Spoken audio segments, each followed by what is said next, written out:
I think it's very interesting for people to know that first you worked really like like a maître d'hôtel, like a bartender also in those type of restaurants, the Michelin stars and the high-end restaurant. But one of the things that you said last time is like coffee changed your life, and it has probably something to do with the day that you won the world champion of coffee and good spirits, no? It's a long process to win the competition. It's a story of 10 years working about how to make customers happy. 10 years ago, I was preparing the French championship as maître d'hôtel, world skills competition for people under 23 years old.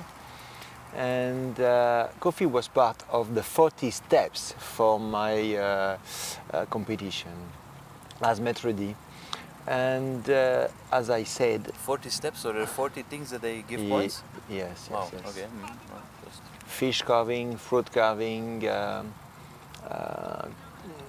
wine tasting, and many things like that. And coffee was one of those? Yes. Okay. Not as we know from as barista, but you needed to prepare some coffees. Exactly. And as I said, I didn't drink coffee because I didn't like that. So I had to improve my skills to be able to get points from this. And I met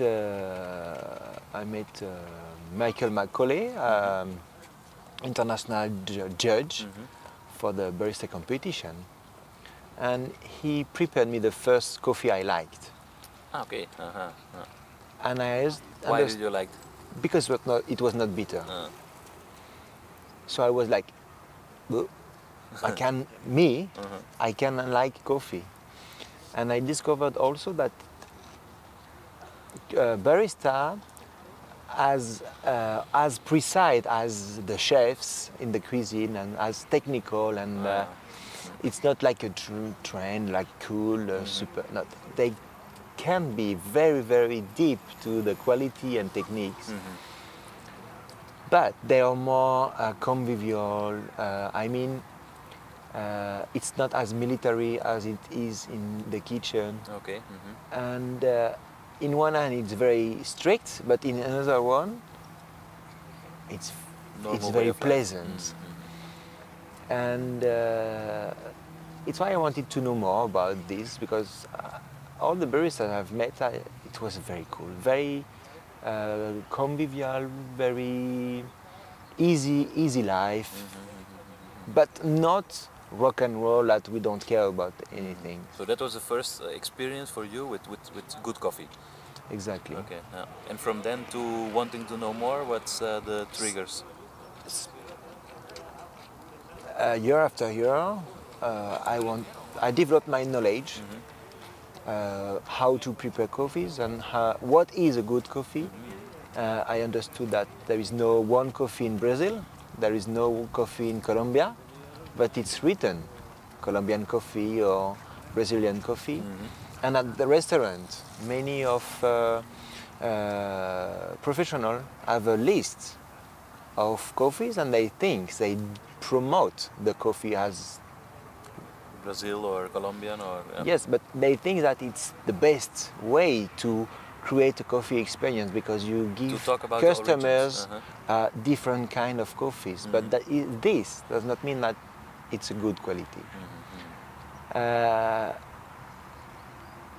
In 2011, I was finalist for the National Barista competition. I finished 6 or 5, I don't remember, but it's not the most important. And in 2012, when the Ritz closed for innovation, I had the chance to be free for 1 year. Okay.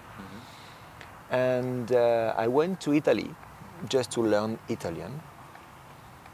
And in Italy, even if it's a normal bistro, it's a good coffee. They have the espresso culture. It's different as we are drinking. The way they drink coffee is not as we do in France. Okay. In France, the customer say, I pay, so I want a full cup. That's a good one. It's the same here in Spain. In Italy, few drops, they're happy. So I understood that you cannot extract more than the coffee you put in the portafilter. So espresso means small quantity. And I wanted, to know more and more and more about that, because coffee is different according to the culture of people from all over the world. Yes. But it's the same drink. So how to make people happy from different countries for the same drink? And so, like we talked the video before, you say everybody has his own quality standards. Exactly. In coffee. Exactly. Even if in France, if you are in the north or in the south, they don't ask the same coffee appellation. And so how to do something specific in a restaurant? So I wanted to be deeper and deeper about that. And in January 2013, I won the National Coffee in Good Spirits Championship. It's the combination of bartending, mixologist, whatever you call it, but cocktails knowledge and barista knowledge. So it's a combination of both, because you have to create, not copy or not twist classic cocktails, but create new ones, coffee-based cocktail. I understood that coffee is an unlimited source of creativity, because there are as many coffees as many whiskeys or gins or wines or what. And I understood that with the same coffee, if you extract it in a different way, can be different. Can be also different. And I started to experiment things with customers that I don't like coffee, and I bring coffee for them. And finally, I started to create my database about perceptions of taste about coffee. And because I was free for 1 year, I built a team of 10 experts to help me to reach the creation I wanted. Since the first day, I know what I wanted. I know the drinks I wanted to do for the World Championship. But I needed help to know how to roast, to adapt the roasting profile to the drink, to select the green coffee, to be sure that the green coffee you have, it's the same quality as you received, you ordered. And then so you need to learn to cup, to roast, exactly, and to extract. So there are more than 100 steps between the flowers, the coffee flower to the cups. And I needed more people to explain me how it works. Because when you go to a roaster, he said white. You go to another one, he said black. You go to another one, he said red. So you're like, wow, coffee is so complicated. So step by step, I started to create my own coffees, roasting profiles, and then I selected the other ingredients to enhance the concept of my drinks and my beverages, my cocktails. I've never worked as bartender. I was head waiter. So my drinks were based on moments of conviviality for aperitif and for digestif. And I really wanted to create a surprising aperitif experience with coffee. But that's not so common. So that's maybe Yes, different use exactly, of coffee. because when you start making coffee cocktails, you said, okay, I use vanilla, I use nuts, I do a twist of Irish coffee and orange peel, and so I watched all the videos we have on YouTube about this competition, and I said, okay, I don't want this, I don't want that, and then everything was already made. No, and two things. It's difficult. The aperitif called cocktail was inspired by an international classic, the margarita. But it's not a margarita and I add a coffee. I have selected a very specific origin of coffee from, of course, Mexico. And all the roasting profiles I've done were to be able to obtain natural sourness of the coffee, Okay. and not adding lime. Ah, okay. Yeah. And I have selected different types of tequilas to make sure that the coffee is the star of this aperitif cocktail.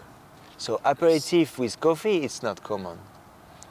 And how to make something in a very classic margarita glass, but a coffee cocktail that all the bars can do it very easily. Ah, okay. That was the concept. Your goal. Yeah. Okay. You know margarita, you want something that bartender can be very fast, but it has to be with all the knowledge we have as barista. So I've created an ingredient. It's a V60 Grand Marnier infusion. Okay. Instead of pouring the water, I pour the Grand Marnier liqueur, the triple sec we have in the normal margarita, and for only this ingredient,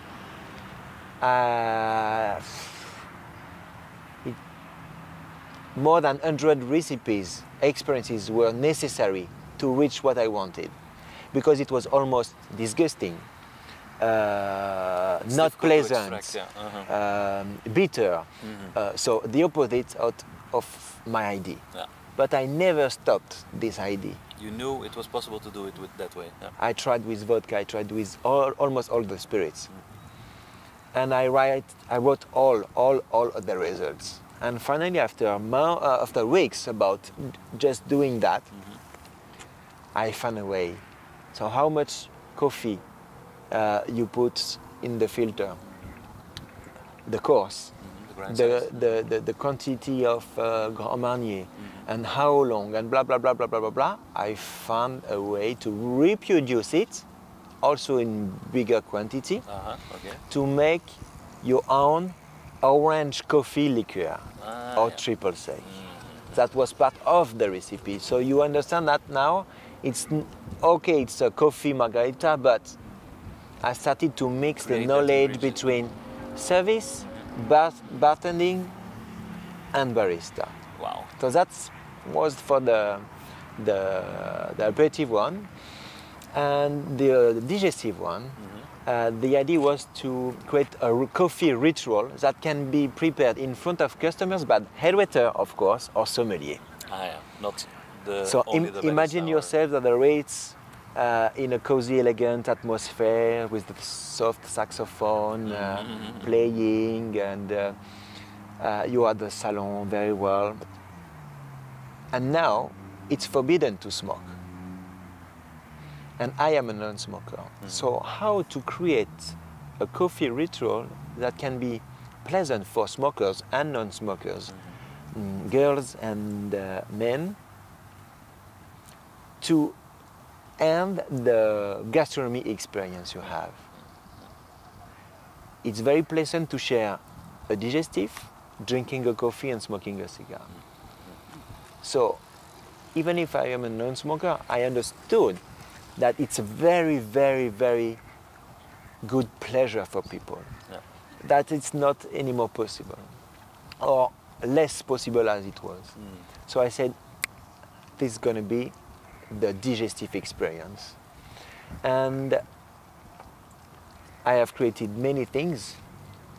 Maybe we will talk later about that. Talk later about it, yeah, But yeah. it's just to explain you my perception of how You I created, create yeah. not coffee beverage, but experience, customer experiences, according to the DNA of the restaurant, the bars, or the moment of the day you will drink this Yeah, cocktail. yeah. And that's brought you that World Championship title. Finally, Cool. yes. Finally, yes. And I could Wow, not super. expect that. I could not expect that I will be able to win the competition, because I did a lot of competitions, but never to win them. Only to know more about myself, to meet people, to improve my knowledge, and be able to make customers happy. Yeah. That's the key Yes. point. Make up the customers happy. And I was so surprised to be finalist, of course, because it was my first experience in the coffee world. So I was like, why me? Well, if you want to know, I think they can find more information now somewhere. What does people can do when they want to know more about how to use coffee in that gastronomy, high-end gastronomy part? There are videos of Coffee in Good Space competition on YouTube. And secondly, yours. And maybe we can create something about how to be creative with coffee. And but You made already a course. Yes, online it's a course about how you can create a memorable coffee experience to maintain the high quality standards of world-class restaurants. Yeah. Wow, super. So we're gonna leave a link below, or here, so you can subscribe and you can see that live presentation. It's not technical about, it's not recipes or things. It's just to help you to understand the way, and just to start by yourself to create something specific, and you will see that customers are. The impact is nice, and it's fast. Wow, super. This is what I wanted to share with you. The next thing, the next time, I'm gonna ask you another question about Okay. about how is this sector evolving in coffee? Maybe you know already some places where they really implement those knowledges in high-end restaurants, and that's gonna be very interesting to know. So There are so many things to talk about. Yeah, so we're gonna leave this video here, and we're gonna go to the next one in a few days. Thank you for watching. Thank you.